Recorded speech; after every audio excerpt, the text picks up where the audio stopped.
بسم اللہ الرحمن الرحیم۔ قرآن کریم میں تدبر کرنے کا 11واں اصول یہ ہے کہ اپنے تخیل کو پرواز دیں۔ قرآن کریم جب بھی آپ پڑھیں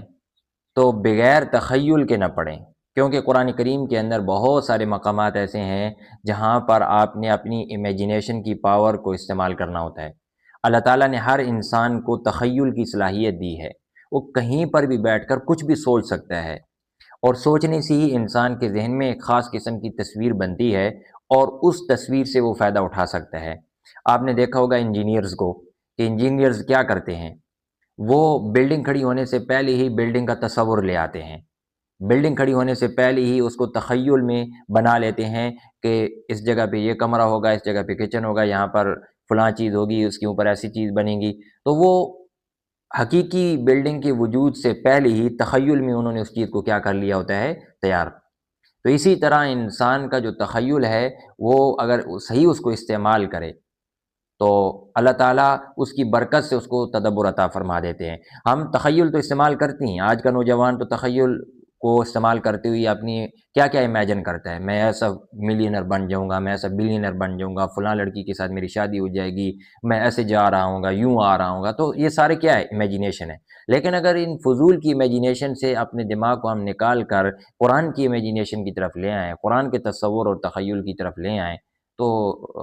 کتنی برکت پیدا ہو جائے گی ہماری زندگی کے اندر۔ اور اللہ سبحانہ و تعالیٰ نے قرآن کریم میں اس طرح کے بہت آیات ذکر کی ہیں جو ہمارے ذہن کو کھینچ کے لے جاتی ہیں دوسری چیزوں کی طرف، امیجن ہم سے کروایا جاتا ہے۔ جیسے کہ اللہ تعالیٰ نے سورۃ الملک میں فرمایا، قُلْ أَرَأَيْتُمْ إِنْ أَصْبَحَ مَاؤُكُمْ غَوْرًا فَمَنْ يَأْتِيكُمْ بِمَاءٍ مَعِينٍ۔ اے نبی صلی اللہ علیہ وسلم، آپ ان کافروں سے کہیں، ان مشرک لوگوں سے کہیں کہ اگر تمہارا پانی صبح کے وقت جو تم پانی پیتے ہو، چشموں کا ابلتا ہوا پانی جو تم پیتے ہو، اگر یہ صبح کے وقت تم اس پانی کو دیکھو کہ زمین سے نیچے کہیں چلا گیا، غائب ہو گیا ہے، تو کون ایسی ذات ہے جو چشمے سے ابلتا ہوا پانی تمہارے پاس واپس لے آئے؟ یعنی اگر اللہ سبحانہ و تعالیٰ چاہیں اور پانی کو زمین کی گہرائیوں میں اتار دیں تو کیا انسان کے بس میں ہے، انسان کی طاقت میں ہے کہ وہ زمین کے نیچے سے پانی کو اوپر لے کے آئے؟ نہیں ہے۔ تو یہ جو آیت ہے، اب دیکھیں اس میں ہمیں امیجن کروایا گیا کہ آپ سوچو، تصور کرو، تخیل کرو۔ اس سے پچھلی والی آیات میں سورۃ الملک میں ہی اللہ تعالیٰ ارشاد فرماتے ہیں، أَفَمَن يَمْشِي مُكِبًّا عَلَى وَجْهِهِ أَهْدَىٰ أَمَّن يَمْشِي سَوِيًّا عَلَى صِرَاطٍ مُسْتَقِيمٍ۔ بھلا بتلاؤ تو صحیح اس شخص کے بارے میں جو اوندا منہ چل رہا ہے، یعنی جس نے منہ نیچے کیا ہوا ہے، ٹانگیں اوپر کی ہوئی ہیں اور وہ چل رہا ہے، وہ زیادہ منزل تک پہنچنے والا ہے یا وہ شخص جو صراط مستقیم پر ٹھیک طرح سے چل رہا ہے؟ تو اب یہ حقیقت میں تو نہیں ہے، لیکن امیجن کروایا جا رہا ہے کہ دو ایسے بندوں کو امیجن کرو کہ ایک بندہ سر نیچے کیے ہوئے ہے، سر کے بل پہ چل رہا ہے الٹا منہ، اور ٹانگیں اوپر کی طرف ہے، تو یہ منزل پہ پہنچ جائے گا؟ نہیں پہنچ پائے گا۔ دوسری طرف وہ بندہ ہے جو پاؤں پہ چل رہا ہے اور صراط مستقیم ٹھیک سیدھے راستے پہ چل رہا ہے، تو یہ منزل پہ پہنچ جائے گا۔ ایسی مومن اور کافروں کی مثال ہے کہ مومن صراط مستقیم پہ چل رہا ہوتا ہے، وہ منزل پا جائے گا، کافر صراط مستقیم پہ نہیں چل رہا ہوتا، وہ منزل نہیں پا پائے گا۔ اور اللہ سبحانہ و تعالیٰ نے جتنی بھی واقعات ذکر کی ہیں، ان واقعات میں جو عام طور پہ لفظ آتا ہے وہ مضارع کا ہوتا ہے، اور مضارع کا لفظ اس وقت ذکر کیا جاتا ہے جب کوئی کام ابھی ہو رہا ہو، تو وہ واقعہ تو ہو چکا ہوتا ہے، تو پھر اللہ تعالیٰ مضارع کا لفظ کیوں ذکر کرتے ہیں؟ جیسے ابراہیم علیہ السلام نے خانہ کعبہ بنایا،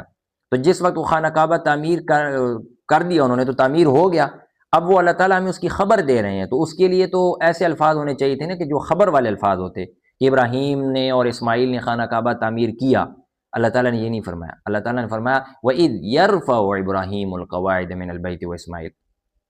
اذ کا جو لفظ ہے پورے قرآن کریم میں جب کوئی واقعہ آتا ہے اس سے پہلے ذکر کیا جاتا ہے عام طور پہ، تو یہ ہمارے تخیل کو پرواز دینے کے لیے ہوتا ہے۔ اذ، یاد کرو اس وقت کو، اپنے ذہن کو لے جاؤ اس جگہ پہ۔ یرفع، ابراہیم اٹھا رہے ہیں بیت اللہ کی بنیادیں،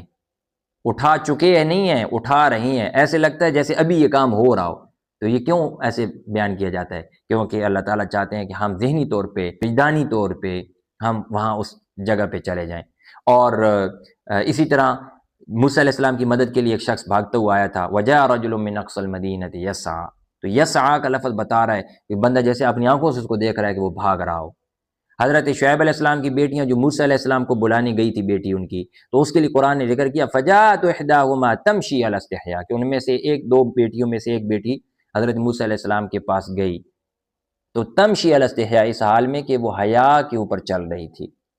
یعنی ایسے لگ رہا تھا جیسے آج زمین جو ہے نا وہ حیا ہو، اور اس حیا کی زمین پر اس کے پاؤں تھے۔ تو یہ تمشی کا لفظ یہ بھی اس لیے ہے تاکہ ہم اپنے تخیل کو اس جگہ پہ لے کے جائیں کہ ایک پاک دامن عورت ہے اور وہ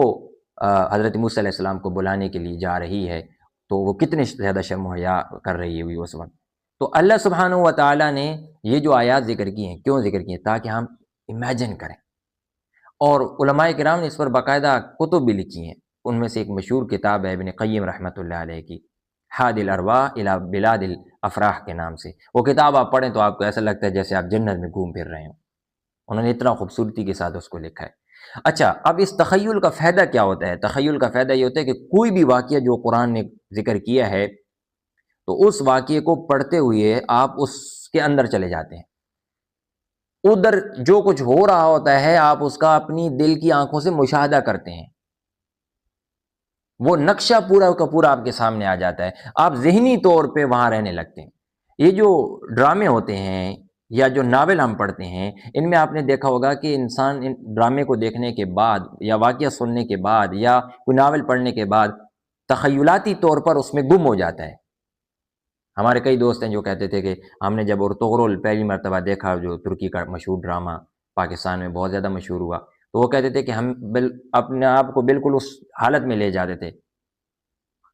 ہمیں پتہ بھی نہیں چلتا تھا کہ ہم اس دنیا میں ہیں یا نہیں، ہم سمجھتے تھے کہ ہم پرانے زمانے میں جی رہے ہیں۔ تو ایسا ہوتا ہے انسان کے ساتھ کہ وہ جب کوئی اس طرح کی چیز دیکھتا ہے، اپنے تخیل کو پرواز دیتا ہے، تو اس جگہ پہ چلا جاتا ہے۔ یہ تخیل کا سب سے بڑا فائدہ ہوتا ہے، اور پھر اس جگہ پہ کیا کیا ہو رہا ہے، لوگوں کے کیا کیا احساسات ہیں، وہ انسان تک پہنچتے ہیں۔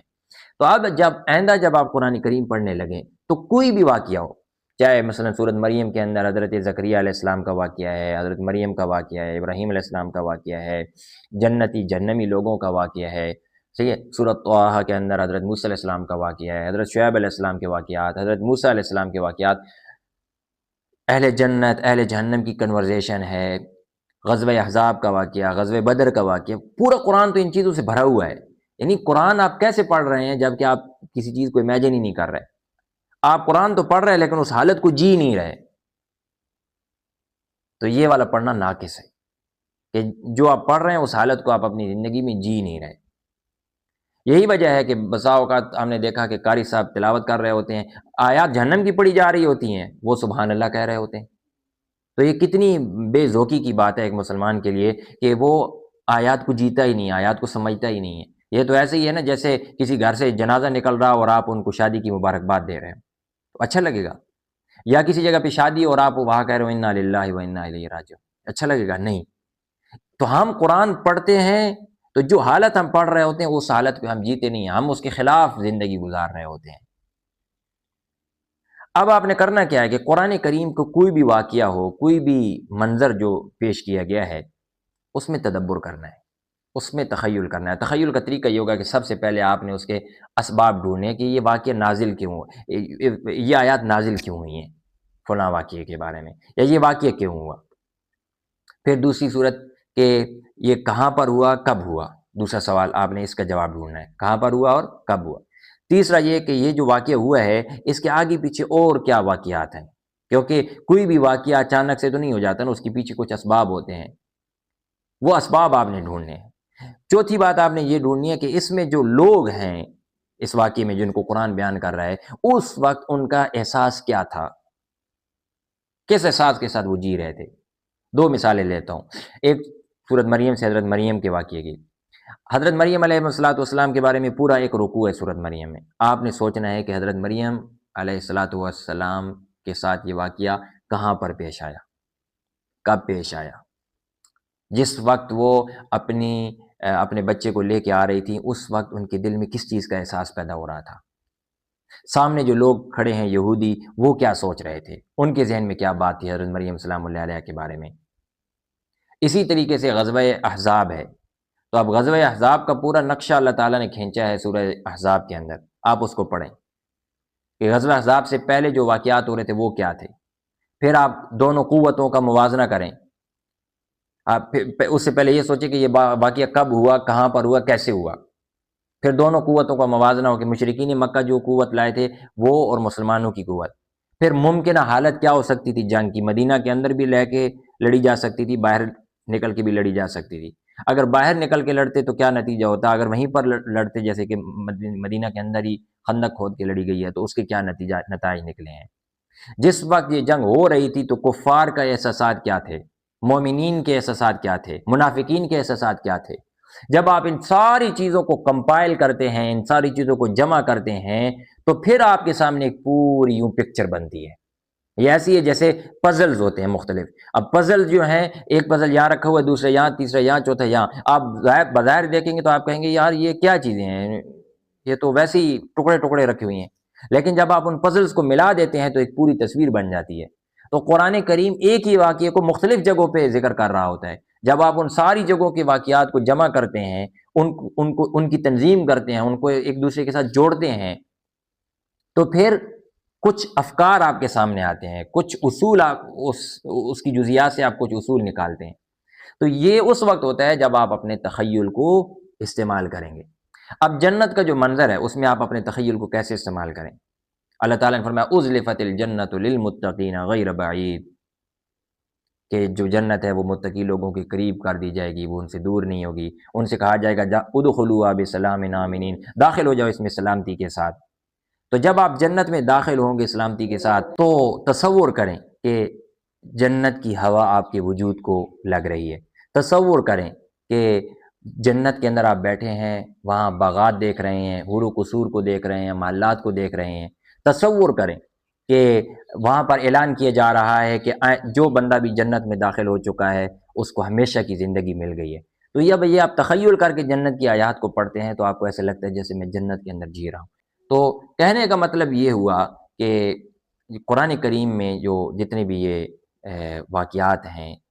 یا جنت اور جہنم کے مناظر ہیں یا موت کا منظر ہے یا دیگر قدرت کے مناظر ہیں، یہ تصور کرنے کے لیے ہیں، تخیل کے لیے ہیں، اور جتنا آپ ان میں تخیل کریں گے اتنا ہی زیادہ آپ قرآن کریم میں بہتر طریقے سے تدبر کر پائیں گے۔